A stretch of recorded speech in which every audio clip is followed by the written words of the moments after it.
I'm Detective James, and this is the cases the news forgot.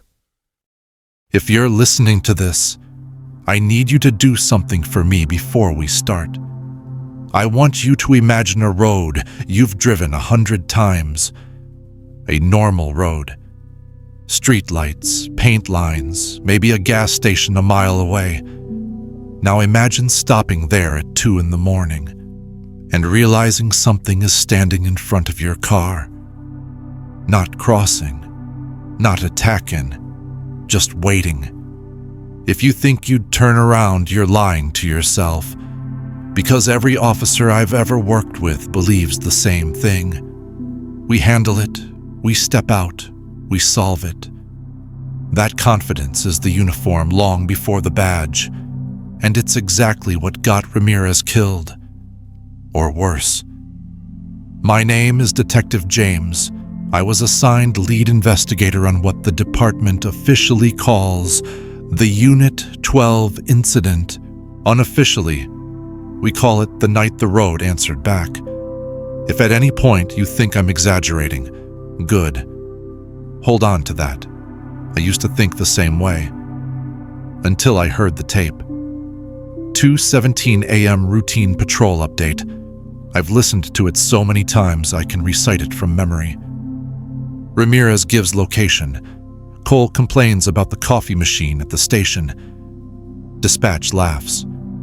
Another boring night pretending the world is stable. 37 seconds later, Ramirez keys up again. That's where history breaks.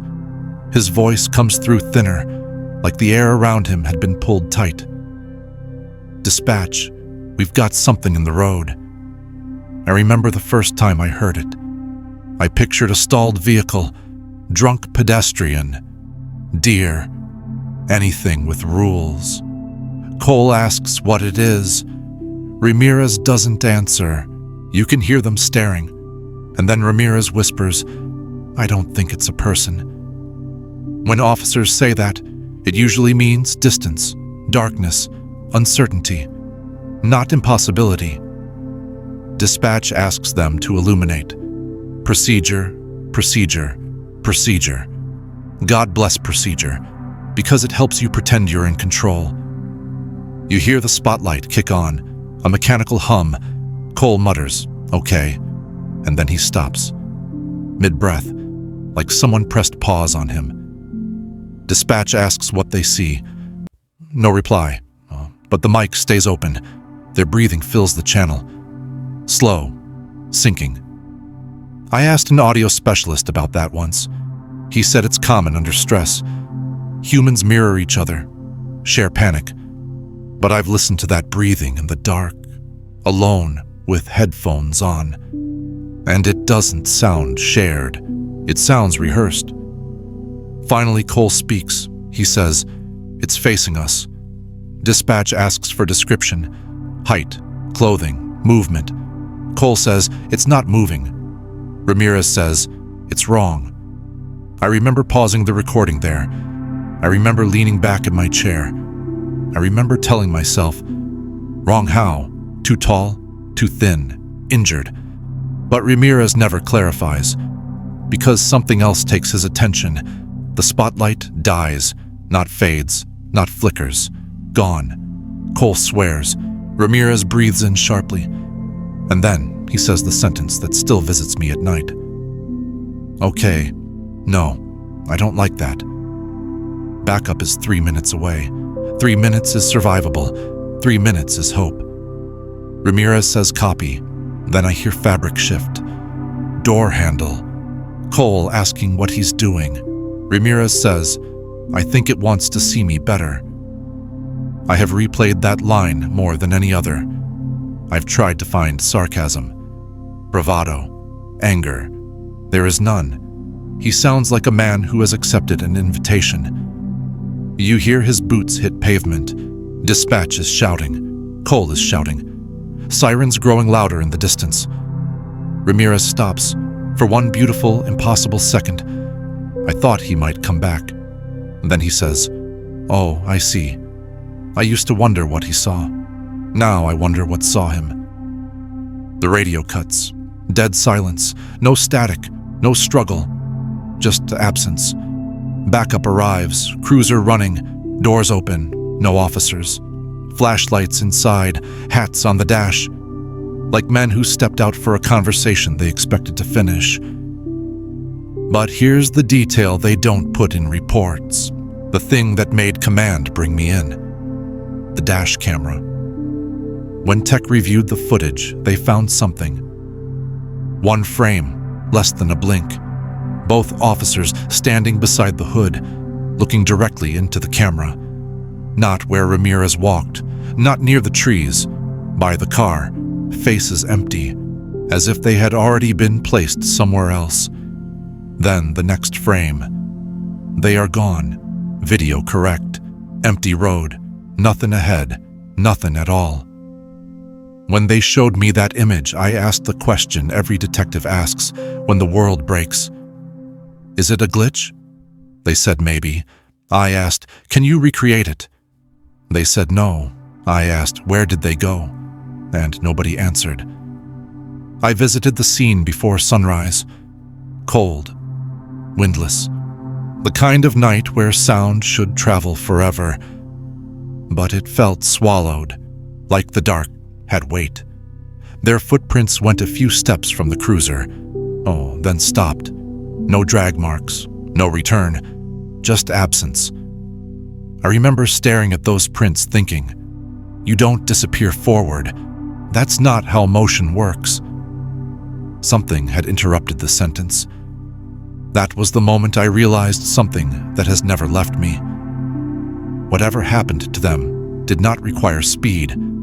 It required permission. If you think I'm crazy, fine. But answer me this. Why did Ramirez step out? Why did he approach? Why did he sound calm at the end? Because he thought he was supposed to. And that is what scares me most. I'm going to tell you what happened next. What the department tried to bury. What I was warned never to repeat. But before I do, I need to know something. If you had been in that cruiser, would you have opened the door? Or would you have locked it and waited? Tell me in the comments. I read them. All of them. Because I'm still trying to understand why trained men walked into the dark like it was calling them home. And I'm terrified that it might be calling the rest of us next. By the time the sun came up, the road looked ordinary again. That's the first trick trauma plays on you. It resets the stage, gives you daylight and birds and passing traffic and says, see, nothing supernatural lives here. I had almost believed it. Almost. Then I looked at the cruiser. Engine still running. Fuel gauge lower than it should have been. Headlights off. Battery fine. No sign anyone had tried to shut it down. It had been left exactly as it was, except for the part where the officers were missing. They'd already taped off a wide perimeter. State police, county, search and rescue. Even a helicopter circling lazy patterns overhead like this was just another lost hiker. That's how institutions survive the impossible. They rename it until it fits. I ducked under the tape and walked toward the unit. One of the patrol guys tried to stop me. I showed him my badge. He didn't argue, but I saw it in his eyes. He wanted answers from me. I wanted them from the road. Nobody was going to be satisfied. Inside the car, Ramirez's coffee was still in the holder. Steam long gone. Lid half twisted, like he'd meant to tighten it, but never did. Cole's notepad sat open between the seats. He'd written a plate number from an earlier stop. Perfect block letters. Steady hand. No sign that within the hour he'd be standing in front of something that made his voice disappear. I leaned in and listened. You ever do that? Listen to an empty place where something loud should be. I expected insects, wind, morning traffic, but the air felt padded, like the world had been wrapped in cotton. Even the helicopter sounded distant. Muted. Wrong. One of the techs approached. Young guy. Didn't look old enough to rent a car. He handed me a tablet. Dash cam still running. Live feed. Empty highway. Nothing moving. He said they'd checked for tampering. Found none. No remote interference. No spike. No electrical anomaly. If there had been something wrong with the system, they would have found it. Because machines are honest. They fail loudly, not selectively. I asked him to roll back the recording. He hesitated. I told him I'd already seen the frame, the one where both officers stood by the hood. He nodded, scrolled, stopped. There it was. Even in daylight, it made my throat tighten. They weren't blurred. They weren't mid-motion. They were posed, like mannequins arranged for a photograph. Ramirez slightly ahead, Cole half-turned, both staring at the lens. Not afraid, not fighting, just, present. I asked the tech how long they remained in frame. He said, 1/30th of a second. I asked why. He said, they shouldn't be there at all. Behind us, search teams were preparing grid patterns. Dogs, volunteers, drones. The full parade of optimism. Because if people vanish, we comfort ourselves with the idea that they went somewhere. Distance is manageable. Up is not. I walked to the edge of the asphalt where Ramirez's footprints ended. I knelt, touched the edge, hard, defined, no crumble, no smear. The man had weight, right until he didn't. Detective, I turned. It was Lieutenant Harris, face gray, coffee untouched in his hand. He'd been at dispatch when the call came in. He had heard Ramirez step into the dark. I think part of him never left that moment. We've got something, he said. Radio tech. Inside the mobile unit, 3 specialists sat in front of equipment that cost more than my house. They had the transmission pulled apart into layers. Background noise, engine vibration, breath patterns. They were hoping to find hidden clues. What they found instead was worse. They played the last 30 seconds before the radio died. Ramirez's footsteps. Cole shouting, dispatch yelling, sirens, all familiar, all terrible. Then the tech muted everything, except one channel, a frequency too low to be voice, too structured to be static. He boosted it, filtered, enhanced, and I felt the room tilt. There was another sound in the recording, not loud but steady, rhythmic, like something learning to speak. At first, it mimicked Ramirez's breathing, then Cole's, then dispatch, fragments, pieces, practicing. I asked how that was possible. The tech said it shouldn't be. I asked if it could be bleed from another source. He shook his head. The signal was local. Close, very close. Harris leaned against the wall. I saw sweat gather along his temple. He asked the question nobody wanted to form. Was it repeating them? The tech swallowed. Yes. We stood in silence, listening to something trying on human sound like clothing. Then the radio in the cruiser outside cracked. Everyone jumped. One of the patrol guys had leaned in, curious. His elbow must have brushed the handset. We all laughed, relief, embarrassing, necessary. But the handset didn't go quiet. It stayed open. And from the speaker came breathing, not the patrol officers. He was still laughing, standing right there, mouth open, alive. This breathing was slower, measured. I felt my skin tighten because I recognized the rhythm. I had memorized it. Everyone in that room had. It was Ramirez. The patrol officer backed away from the car like it had burned him. No one touched the radio. No one needed to. Because it wasn't broadcasting, it was receiving. Harris whispered, "That's impossible." I nodded. But impossible had stopped meaning anything useful. The breathing continued. Then came a sound like fabric moving. Boots on pavement. A voice tried to form, not quite right. Too careful. Dispatch, it said. Every hair on my arms rose. Because dispatch hadn't transmitted. The voice tried again, stronger this time, more certain. Which way? A pause, like searching for the rest. Did I go? Someone killed the power to the cruiser. The radio died. Silence crashed back in. No one spoke for a long time. Because we all understood something together. Something enormous. It wasn't calling for help. It was asking for directions. And it still thought Ramirez was the one speaking. I stepped outside. Air cold. Sun too bright. The normal world trying very hard to exist. And for the first time since I'd taken the case, I stopped asking where the officers were.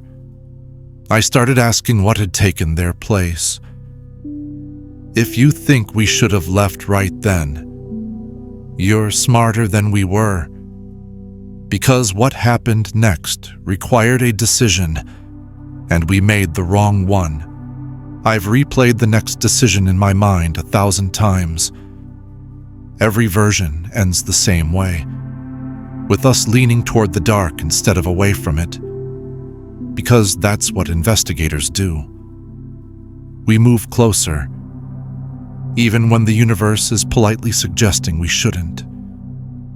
After the voice came through the cruiser radio, Command tried to regain control of the room. They started saying words like interference, residual playback, feedback loop. You could feel them stapling normal explanations onto something that refused to wear them. But the truth was simple. The signal had asked a question, and questions demand answers. Lieutenant Harris looked at me. I looked at him. Neither of us wanted to be the man who said it. Because saying it meant participation. It meant acknowledgement. It meant we were about to speak to whatever had stepped into Ramirez. Finally, Harris nodded toward the equipment. Can we transmit back? The tech hesitated. He didn't want to be part of history. None of us did. But history is greedy. It eats whoever is nearby. He said yes. They could push a signal through the cruiser system. Short range, localized. Whoever, whatever, had tried to talk would hear it. I asked for the handset. It felt warm, ridiculous detail, but I remember it. Like someone had been holding it just before me. My mouth went dry. Detectives are trained for hostage negotiations, domestic disputes, shootings, but no academy prepares you for introducing yourself to the impossible. I pressed the button. For a second, I almost said Ramirez's name. Instinct. But something stopped me. If it thought it was him, correcting it might be dangerous. Agreement can be bait, so I kept it neutral. I said, "This is Detective James. Who am I speaking with?" The entire command vehicle held its breath. Nothing came back. Just that padded silence. The kind that makes your own pulse feel like an intrusion. I almost released the key. Almost told everyone this was stupid. Then the breathing returned. Closer. Cleaner. Like the microphone had been adjusted. A voice began forming. Careful. Building itself piece by piece. This is a pause. Searching. Ramirez. Behind me, someone whispered, "Oh my God." But I kept my eyes on the windshield, on the empty road. Because if I looked at another human face, I might lose the nerve to continue. "Ramirez," I said, steady as I could make it. "Where are you?" That question ruined everything. The pause that followed was not confusion. It was calculation. Finally, the voice said, "I am." And then it stopped. Not because it didn't know. Because the concept did not translate. I tried again. Are you near your vehicle? Longer pause. Breathing changed. Faster now, excited. Yes. The word came too quickly, too perfectly, like it had learned efficiency. I looked at the tech. He shook his head. Tracking showed no movement nearby. Nothing on thermal. Nothing on visual. Can you see us? I asked. The voice answered immediately. Yes. Harris muttered that was impossible. We were inside a sealed command unit. No windows facing the highway. No cameras exposed. Unless seeing did not require eyes. I felt something shift inside my understanding. The realization that perspective might belong to it. Not us. I said, Ramirez, can you come toward the cruiser? I expected refusal. What I got was worse. I am trying, it said, and that's when the dash cam flickered. Every monitor in the unit jumped. Static chewed across the frame. Then shapes. Movement. Not from the road, from behind the camera. Something stepped toward the hood of the cruiser, blocking the view of where the officers had once stood.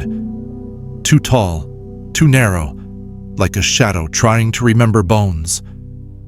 Someone in the back of the van swore.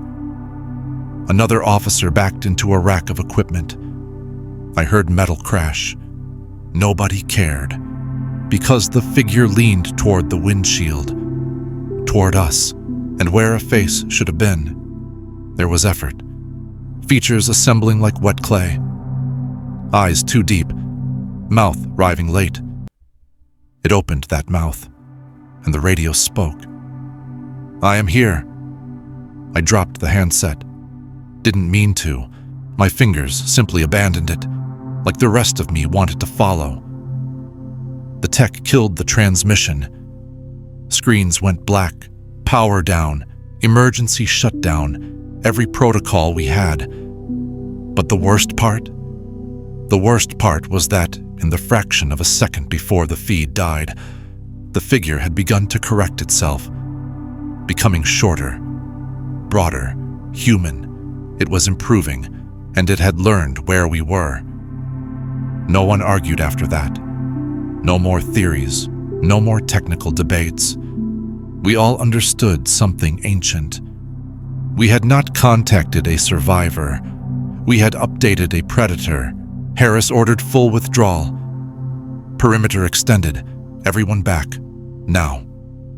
As we stepped out of the unit, I looked down the highway, half expecting to see it walking toward us. Practicing, perfecting, but the road was empty, peaceful, innocent, and that innocence felt staged. I remember thinking, if it can imitate him, how long before it tries someone else? Then I felt a terrible creeping thought, one that made my stomach drop. What if it already had? If you want to stop listening, I understand. Because from here, the story stops being about Ramirez, or Cole, or even the thing by the road. From here, it starts getting closer to me. It had been hours since the command unit had gone dark. I stayed behind, against orders. I had to, because once you hear something like that, once you hear your friend's voice twisted into something new, you can't unhear it. You can't ignore it. I walked back to the cruiser, empty, humming faintly. Engine still warm. I touched the door handle. Cold. Too cold. My fingers recoiled. I checked the dash cam. Nothing. The frame was empty, but I knew it wasn't. I could feel it behind me, measuring, learning, waiting. I picked up the radio handset again, slowly, careful. My fingers shook. Everyone at command had left. Harris gone. Tex gone. I was alone. "This is Detective James," I said. My own voice sounded foreign in the night. "I need to know who you are. Where are Ramirez and Cole?" Silence. Then a whisper that carried the weight of a man, and yet not a man. "I am here," it said. I froze. My throat went dry. I wanted to scream, but the words stuck in my chest. I can hear you, I said. Yes, it replied. Clear. Perfect. Knowing. And then it began to tell me things, not words at first, just fragments. Sounds, memories, laughter, footsteps, voices, all overlapping. The radio seemed alive with a consciousness I couldn't name. It mimicked me perfectly. My breathing, my hesitation, my words. I stumbled back, almost dropping the handset. It laughed. Not Ramirez's laugh, not Cole's, something else's. Slow, empty, hollow, but unmistakably aware. I realized it had been listening, learning, not just at the scene, but everywhere. Then the shadow moved. I could feel it more than see it. Behind the cruiser, at the tree line, stretching impossibly, leaning toward me, tilting its head like it was trying to understand me. I whispered, barely audible, "What do you want?" The answer came immediately. Understanding. That word chilled me, not just because it's not human, but because understanding implied patience, calculation, intention. It spoke again, this time through Ramirez's voice. "I know why you came. I know what you want." I dropped the handset completely. My knees buckled. My heartbeat roared in my ears. The cruiser's headlights flickered. One turned on. One stayed dead. Shadows stretched across the asphalt like fingers. Shapes formed in the periphery. Shapes that were human and not human at once. And then, a movement I'll never forget. Ramirez's boots, Cole's stance, all wrong, elongated, warped, walking backward into the darkness, but watching me, always watching. I grabbed the flashlight from the console. I trained it on the empty road. Nothing. Silence. My own breathing became loud. I felt a presence so close, I could feel it pressing against my spine. I tried to reason. Detective logic, procedural rules, check the perimeter, secure the vehicle, call backup. None of it worked. My radio didn't transmit, my phone didn't work. Even the backup sirens seemed delayed, muffled, distant, as if reality itself had bent to contain it. Then the cruiser engine revved. Not because someone was inside, but because it wanted me to see it move. The gear shift trembled, the dash flickered, and then the shadow rose over the hood. A figure taller than a man should be, but with the face of Ramirez, or rather, what Ramirez's face would become if he were rewritten. "Do you see me?" it said. Through my radio, through the air, through my mind. I couldn't answer, because to answer was to participate, to acknowledge it, and I wasn't sure I wanted to exist in the same reality where acknowledgement mattered. The air grew thick, cold, heavy. My breath became visible even though the night was calm. The world beyond the cruiser seemed muted.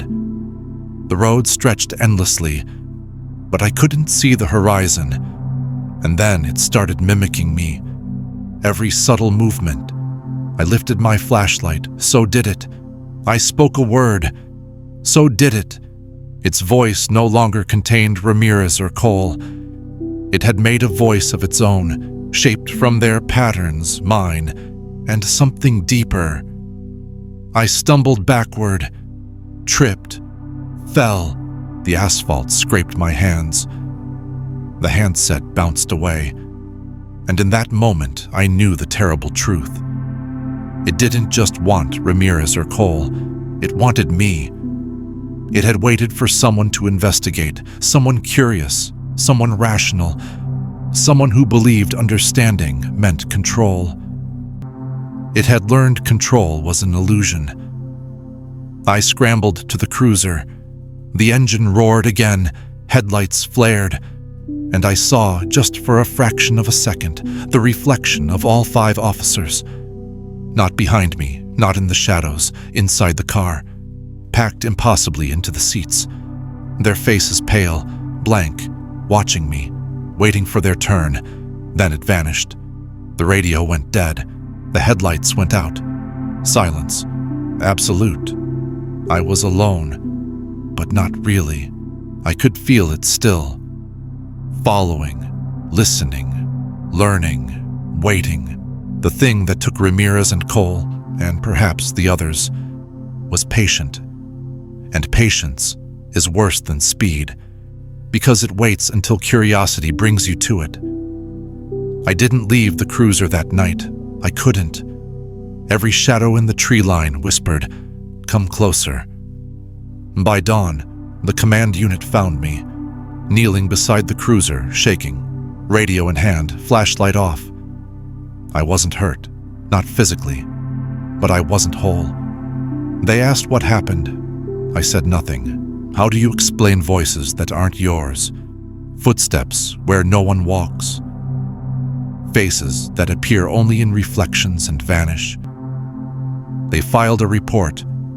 Officers missing. Patrol unit abandoned. Investigation ongoing. But I know the truth, and I will never return to that highway, because when curiosity touches the wrong place, the thing doesn't just watch, it records, and it waits. Even now, when I speak these words to you, I feel it, listening, learning, and I know one day it will speak again, and this time the line might be coming straight to you.